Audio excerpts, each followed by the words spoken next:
इकाई एक ठोस अवस्था पाठ के अंतर्गत आज हम पढ़ेंगे ठोसों में अपूर्णताएं या दोष या त्रुटि, इम्परफेक्शन इन सॉलिड्स। तो इसके पहले हम देख लें आदर्श ठोस किसे कहते हैं। ये देखिए, ये जो स्ट्रक्चर एक दिख रहा है, जालक संरचना दिख रहा है क्रिस्टल का, ये आदर्श ठोस है, क्योंकि सभी में जो है, इनमें जो है कण है एकदम क्रम से व्यवस्थित है। हम इसको परिभाषित करते हैं, परम शून्य ताप पर अर्थात 0 केल्विन ताप पर ठोस के अवयवी कण नियमित क्रम में व्यवस्थित रहते हैं तो उन्हें आदर्श ठोस कहते हैं। और इस चित्र में हमको दिखाई भी दे रहा है कि ये जो ठोस है इनमें कण नियमित क्रम से व्यवस्थित हैं। ठोस में अपूर्णताएं या दोष। अभी आदर्श ठोस है तो उसमें दोष कैसा होगा?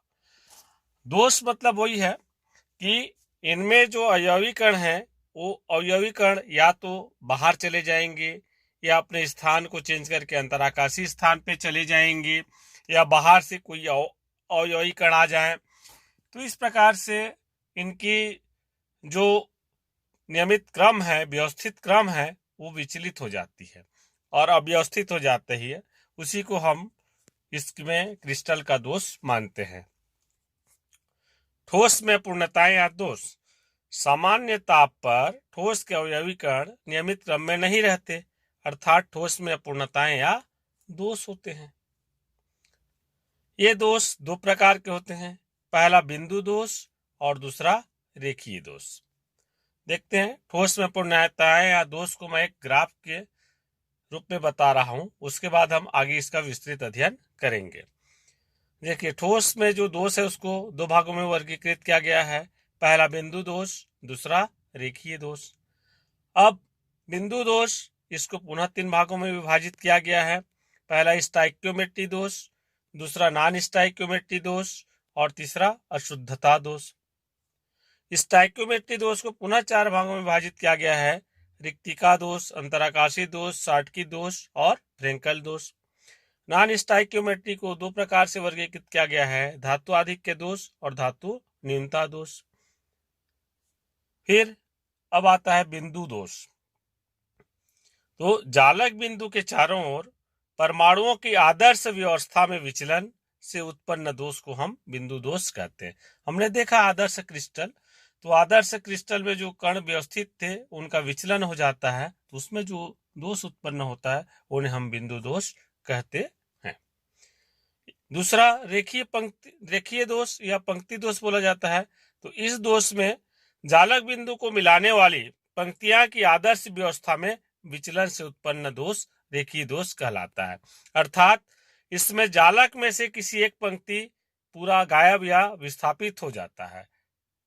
देखते हैं इसमें, ये देखिए जो चित्र है, तो यहाँ पे आप देख रहे हैं ये वाला पोर्शन पे, यहाँ ये जो है इनका पंक्ति का एक लाइन गायब है, तो ये क्या हो जाएगा? रेखीय दोष। बिंदु दोष के बारे में चर्चा करते हैं, ये हमारे कोर्स में है। 3 प्रकार के होते हैं, पहला स्टाइक्योमेट्री दोष, दूसरा नॉन स्टाइक्योमेट्री दोष और तीसरा अशुद्धता दोष। तो सबसे पहले देखते हैं स्टाइक्योमेट्री दोष। इन दोषों में यौगिक की स्टाइक्योमेट्री बनी रहती है, अर्थात परमाणु या आयन का अनुपात समान रहता है। स्टाइक्योमेट्री दोष के प्रकार, ये दोष 4 प्रकार के होते हैं, पहला रिक्तिका दोष, दूसरा अंतराकाशीय दोष, तीसरा शाटकी दोष और चौथा फ्रेंकल दोष। आइए क्रमशः देखते हैं। पहला रिक्तिका दोष। देखिए, यहाँ पे आपको एक क्रिस्टल जालक दिखाई दे रहा है, इसमें किसी प्रकार का कोई दोष नहीं है, ये आदर्श क्रिस्टल है, तो इसमें कोई दोष नहीं है। लेकिन अब देखते हैं हम इसमें दो, यहाँ पे देखिए, यहाँ का और यहाँ का 2 कण गायब हो गया, इसका मतलब है इसमें दोष उत्पन्न हो गया, रिक्त स्थान हो गया, इसलिए इसको बोलते हैं रिक्तिका दोष। कि इस दोष में कुछ स्थानों पर अवयवी कण अपने स्थान से हट जाते हैं तथा उनके स्थान पर रिक्तिकाएं बन जाती है, जो कि हम देख रहे हैं यहाँ पे 2 रिक्तिकाएं बन गई है। इस दोष के कारण घनत्व में कमी आ जाती है। हम जानते हैं घनत्व बराबर द्रव्यमान बटे आयतन होता है, तो दो कण कम हो गए, द्रव्यमान कम होगा, और स्वाभाविक है द्रव्यमान कम हो रहा है तो घनत्व भी कम होगा। दूसरा अंतराकाशी दोष। अब देखिए, मैं पुनः लिया हूं एक आदर्श क्रिस्टल है, आदर्श क्रिस्टल है। अब इसमें हम आदर्श क्रिस्टल में देखते हैं क्या होता है, ध्यान से देखिए। ये देखिए, यहाँ एक अंतराकाशी स्थान पे एक कण आ गया, ये अंतराकाशी में दूसरा कण आ गया।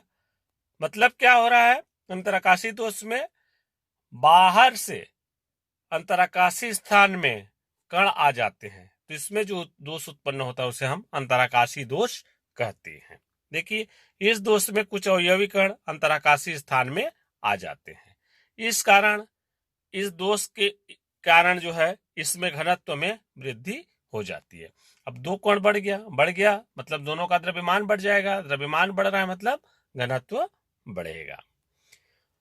फिर ध्यान देने वाली की बातें हैं, ये जो उपरोक्त दोनों दोष नॉन आयनिक यौगिकों, अनायनिक यौगिक में पाए जाते हैं और ये ताप के प्रभाव से उत्पन्न होते हैं। अभी जो हमने दो दोष देखा, ये दोनों दोष इसी कारण होता है, रिक्तिका दोष और अंतराकाशी दोष अनायनिक यौगिकों में पाया जाता है। और आयनिक यौगिकों में फिर कौन सा दोष पाया जाता है, देखते हैं। अच्छा, इन्हें उष्मागतिकी दोष भी कहते हैं। आयनिक यौगिकों में साटकी और फ्रेंकल दोष पाया जाता है। पहला इसमें देखते हैं साटकी दोष। तो यहाँ पे पुनः मैं एक क्रिस्टल का आदर्श व्यवस्था लिया हूँ। देख रहे हैं आप लोग, ये क्रिस्टल संरचना द्विविमीय संरचना है। ये हरा कलर को हमने पॉजिटिव माना है और जो ग्रीन रेड कलर है उसको नेगेटिव आयन माना है। इस प्रकार आयनिक क्रिस्टल का हम देख रहे हैं तो बिल्कुल आदर्श व्यवस्था है। अब देखते हैं इसमें क्या होता है। देखिए, यहां पर से एक क्रिस्टल गायब हो गया। कौन सा आयन गायब हुआ, धन आयन गायब हुआ। अब इस क्रिस्टल की उदासीनता को बनाए रखने के लिए एक ऋण आयन भी गायब होगा। देखिए, यहां पर से गायब हो गया, एक ऋण आयन गायब हो गया। तो जरूरी नहीं कि एक धन आयन और एक ऋण आयन निकले, दो धन आयन दो ऋण आयन। मतलब ध्यान देने योग्य बात यह है, जितना धन आयन गायब होगा, बाहर जाएगा क्रिस्टल जालक से, उतना ही ऋण आयन भी बाहर चला जाएगा, ताकि क्रिस्टल की उदासीनता बनी रहे। तो परिभाषित कर सकते हैं, इस दोष में जितने धन आयन अपने स्थान से हटते हैं, उतने ही ऋण आयन भी अपने स्थान से हट जाते हैं। या हम बोल सकते हैं, क्रिस्टल जालक से धन आयन और ऋण आयन का समान मात्रा में गायब हो जाना साटकी दोष कहलाता है। इस दोष के कारण घनत्व में कमी आती है। तो हम इसको देखो, दो रिक्त स्थान बन गया, यहाँ पे आयन गायब हो गए, तो इसको हम आयनिक यौगिक के लिए रिक्तिका दोष भी कह सकते हैं। ये आयनिक यौगिक जिनमें धन आयन ऋण आयन के आकार लगभग समान होते हैं, उनमें यह दोष होता है और इसे रिक्तिका दोष भी कहते हैं। देखो लिखा गया अभी। उदाहरण, sodium chloride, caesium chloride, silver bromide आदि क्रिस्टलों में इस प्रकार के दोष पाए जाते हैं। फ्रेंकल दोष। अब देखिए, पुनः मैंने लिया एक आदर्श व्यवस्था वाला क्रिस्टल लिया। आदर्श व्यवस्था है क्रिस्टल संरचना की द्विविमीय संरचना में सेम हरा कलर पॉजिटिव है और रेड जो है माइनस है। अब फ्रेंकल दोष में क्या होगा देखते हैं। देखिए, ध्यान दीजिए क्या हो रहा है। ये देखिए, यहाँ जो धन आयन था अपना स्थान को, नियत स्थान को छोड़ करके अंतराकाशी स्थान में आ गया। ये सब अंतराकाशी स्थान है ना, खाली जगह जो दिख रहा है यहाँ जा रहा है। तब फ्रेंकल दोष में जो धन आयन अपना नियत स्थान को छोड़कर अंतराकाशी स्थान में चला जाता है, तो यह एक प्रकार का दोष होता है। इसी को फ्रेंकल दोष कहते हैं। परिभाषित करते हैं, देखिए, इस दोष में धन आयन अपने नियत स्थान से हटकर अंतराकाशी स्थान में चला जाता है और इस दोष के कारण घनत्व में परिवर्तन नहीं होता। घनत्व में कोई परिवर्तन नहीं होता, क्योंकि जितने कणों की संख्या थी उतना कण जो है जालक में बना हुआ है। ये आयनिक यौगिक जिनमें धन आयन और ऋण आयन के आकार में अधिक अंतर होता है, यह दोष पाया जाता है। ज्यादा अंतर होगा उसमें यह दोष पाया जाता है और इस दोष के कारण परावैद्युतांक भी बढ़ जाता है। देखते हैं यहाँ पे कण आ रहा है, मतलब आयन आ रहा है, तो आयन जो है पास पास हो जाते हैं, इसलिए परावैद्युतांक का मान भी बढ़ जाता है। उदाहरण, silver chloride, silver bromide, silver iodide, zinc sulphide आदि।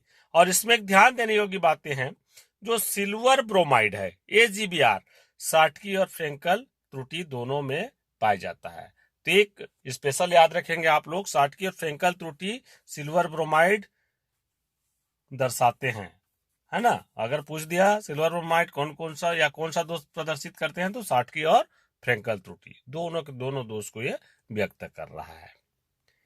साटकी और फ्रेंकल त्रुटि में अंतर देख लें, परीक्षा में अंतर पूछता है तो आप लोग इस प्रकार से लिख सकते हैं। पहला, साटकी दोष में धन आयन और ऋण आयन अपने स्थान से गायब हो जाते हैं। फ्रेंकल दोष में धन आयन अपना नियत स्थान छोड़कर अंतरकाशी स्थान में चला जाता है। साटकी दोष में आयनों की संख्या कम हो जाती है, क्योंकि 2 आयन हमने देखा बाहर हो गया था, 4 आयन भी बाहर हो सकते हैं। और फ्रेंकल दोष में आयनों की संख्या अपरिवर्तित रहती है, क्योंकि वो क्रिस्टल जालक में ही अपना स्थान चेंज करती है, तो उतना कण बने रहता है। फिर साटकी दोष में घनत्व कम होता है, जबकि फ्रेंकल दोष में घनत्व अपरिवर्तित रहता है। क्यों? क्योंकि कणों की संख्या बराबर रहता है। चालकता बढ़ जाती है साटकी दोष में, क्योंकि आयन निकलने से मुक्त इलेक्ट्रॉन का घूर्णन बढ़ जाता है। फ्रेंकल दोष में चालकता अपरिवर्तित रहती है। साटकी दोष में परावैद्युतांक पर कोई प्रभाव नहीं पड़ता है, और फ्रेंकल दोष में परावैद्युतांक का मान बढ़ जाता है।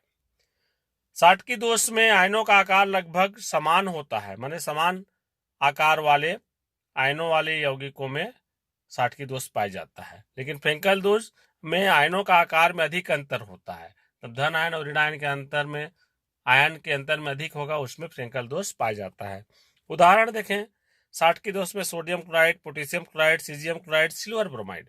फ्रेंकल दोष में silver bromide, zinc sulphide, silver chloride, silver iodide.